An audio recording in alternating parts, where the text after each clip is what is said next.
Thank you. Tonight on BBC London.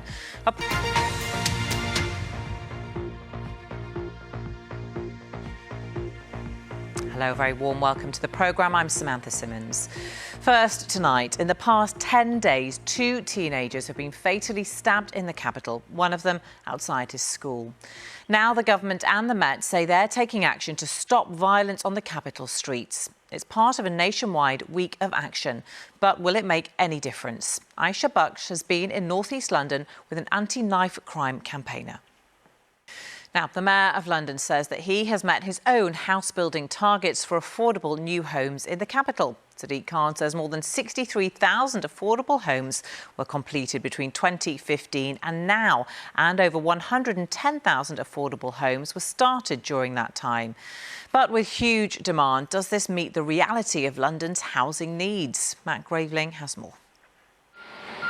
Lots more to come, including failing to investigate Wayne Couzens properly for indecent exposure just hours before he murdered Sarah Everard.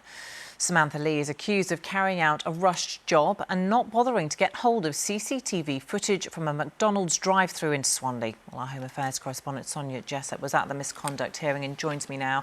Hi, Sonja. So this was seen as a missed opportunity to stop Couzens, wasn't it? That's right. And of course, Couzens is serving a whole life sentence for the kidnap, rape and murder of Sarah Everard. But just days before that attack, he also indecently exposed himself on 2 separate occasions to female staff at a McDonald's drive-through in Swanley on the border with Kent. Now, staff had captured on CCTV his car, showing his registration plate, his number plates, and wiped when she knew that it hadn't. And Sonja, while this case is focused on the actions of that former PC, it does raise wider questions, doesn't it? That's right. I mean, former PC Lee is accused of gross misconduct, which she denies. But again, I think it will throw into the spotlight this case questions about how police investigate indecent exposure, because in this case it was classed as low urgency, low risk. That 999 call, it took them 3 days to assign PC Lee to investigate it.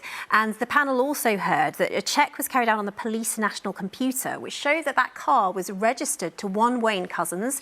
It showed his home address. What it didn't show was that he was a serving police officer.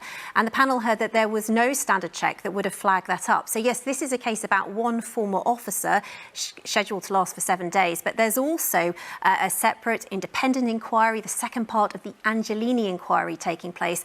And that will look into police culture, police systems, and also ask what's being done to protect women from sex offences. OK, Sonja, thank you. A group of doctors and health workers are cycling 250 kilometres around London to show their support for the expansion of the ultra-low emission zone and urge action on air pollution. ULEZ will cover all of London's boroughs by the end of August, and drivers will be charged £12.50 a day if their vehicle doesn't meet required standards. The expansion is being challenged, though, in court by 5 councils, but other London authorities have backed the move. Our transport correspondent Tom Edwards reports. OK, we'll see you.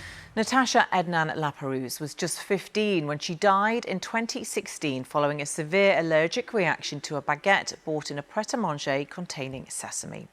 After her death, the law was changed to require all food outlets to provide a full ingredients list and allergy labelling on food pre-packaged for direct sale. But her family say it's not enough. Natasha's mother, Tanya, has described her daughter's death as entirely preventable. And today, she renewed calls on the government to appoint an allergy czar.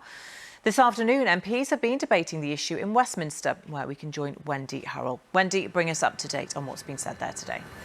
Well, that debate has recently finished this afternoon, and Natasha's mother, Tanya, is... Now, the art of making saddles and bridles for horses by hand is under threat. The UK's only handmade saddle-making course is taught here in London, with graduates often going on to work with horses or in the film industry. But now a lack of funding means the course is facing possible closure. Anna O'Neill has been to find out about these unique skills. Now, come with us under the sea for the Disney classic The Little Mermaid. The live-action remake was filmed at Pinewood Studios with the lead actor, a Londoner himself. Well, it is the London premiere tonight. We'll join Thomas McGill, who's in Leicester Square, in just a moment. First, let's take a quick look at the new film. With stars of The Little Mermaid. Not quite beach weather, but Elizabeth is here to tell us how the weather forecast is looking high. Look forward to. Thank you for now. Well, that is just about it from me. Victoria Hollins will be here later on with our programme at 10:30. Don't forget, you can keep up to date with all the latest news on the BBC London website and the BBC News app. But for now, from us all, have a very good evening. Goodbye.